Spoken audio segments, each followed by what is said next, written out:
again. So we are talking about Oats knee surgery procedure that I had done. My particular surgery was where I actually had cartilage moved from one part of my knee to the other part of my knee, filling in essentially what would be a pothole. I know that the knee surgery is very nuanced. Some people get donor grafts. Some people actually get a sample of their own tissue, have it regrown in the lab, and then placed there. But mine was done all at one time, just kind of a transfer is what it was, the type of surgery that I had. And so I had that surgery, and then for 6 weeks. So right now I'm 5 weeks post surgery. I'm still not weight bearing at this time, but I'm going into the 6 to 8 week time frame in which we will be doing some of the exciting stuff, which is finally being weight bearing and, learning to walk again, I guess is kind of what they call it.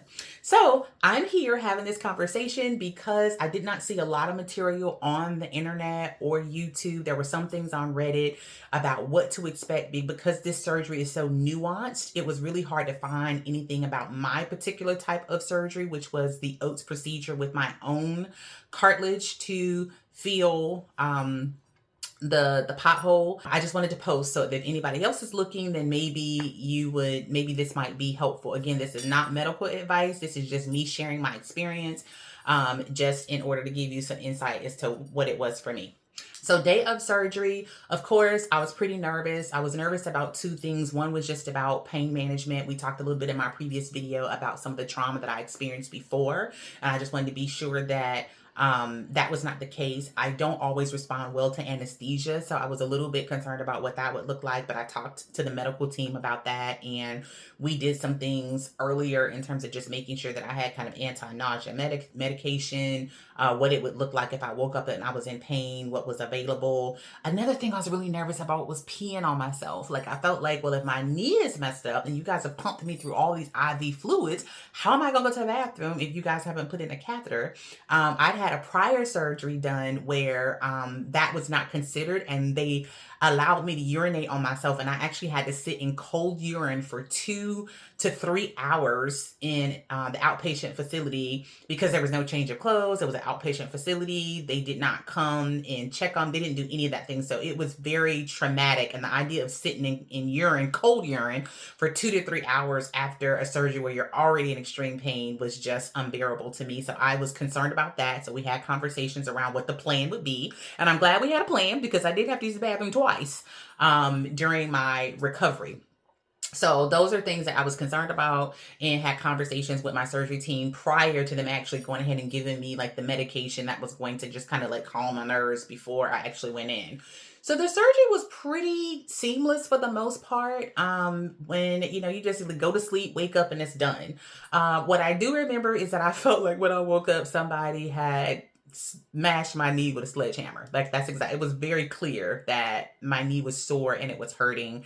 The recovery team was very good about giving me some medication for that.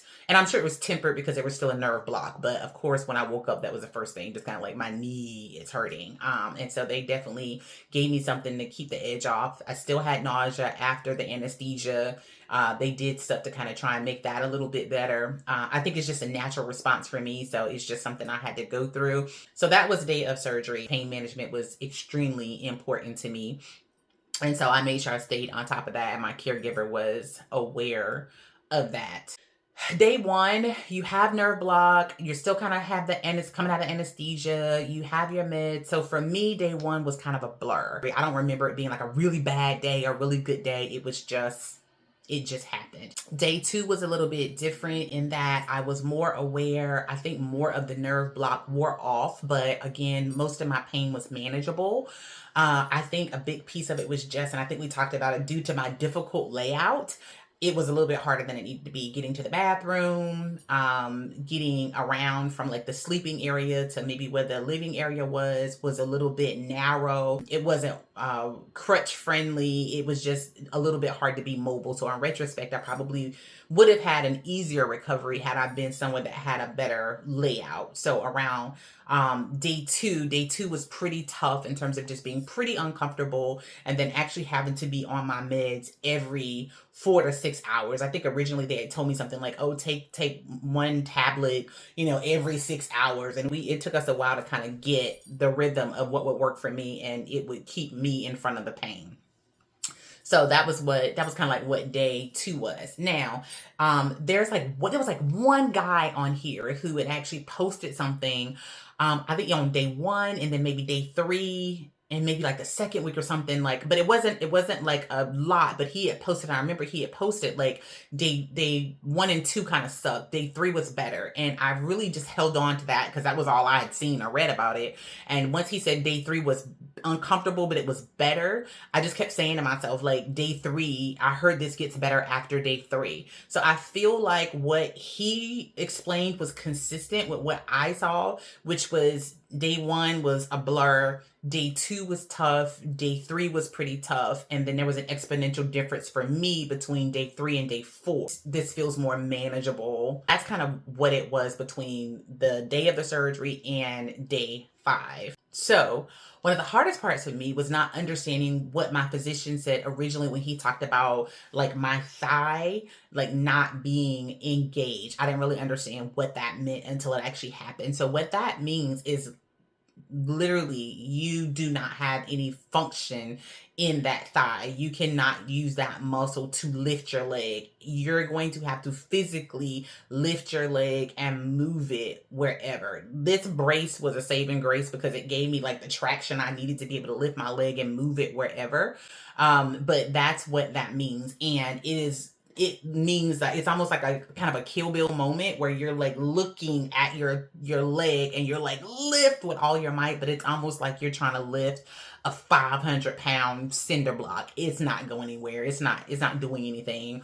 If you had the nerve blocks, I had the nerve block. So because of that, it meant that my thigh muscle deactivated. And so the work that I've had to do is getting it re-engaged, reactivated, and we're still working on that. Like it's still very, it's much smaller than the other one. It looks like it's atrophied quite a bit.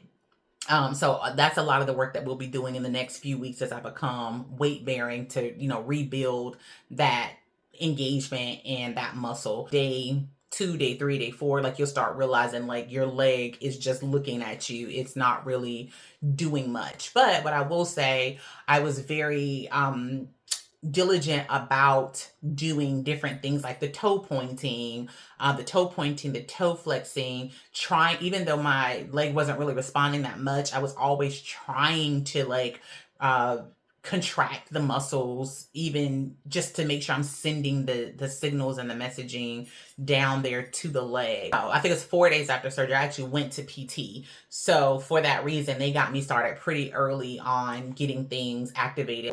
So there was nothing that they actually did with my leg, but a part of it was like, how do I keep all the other parts of me moving so that everything doesn't get like stiff as we go through this recovery. So for the most part, that's from the day of surgery to day five.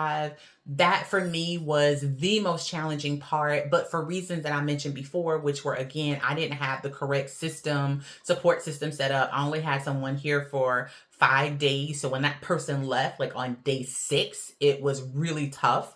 Instead of what should have been getting better because I had somebody doing the other stuff, day 6 was a little bit tougher because then I had to figure out how to get up and down the stairs. I had to figure out how to get my own ice. I had to figure out what to do for food, right? Because I hadn't food prepped. I didn't put anything in a freezer. I didn't put it where all I had to do was just kind of throw it in the microwave. I was still having to try and like actually fix food, stand up and fix food on one leg, which was tired, exhausting. My hips hurt, like all the things, and then try and drag all of that upstairs. So things were a little bit tougher than what I had anticipated, but this might be helpful to someone who just doesn't have a support system. So it really was just me and maybe 1 or 2 other people.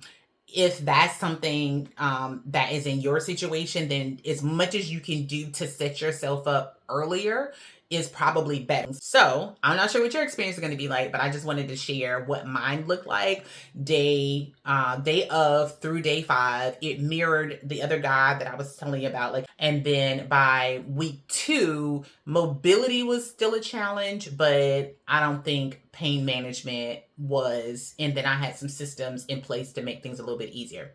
So stay tuned for part 3.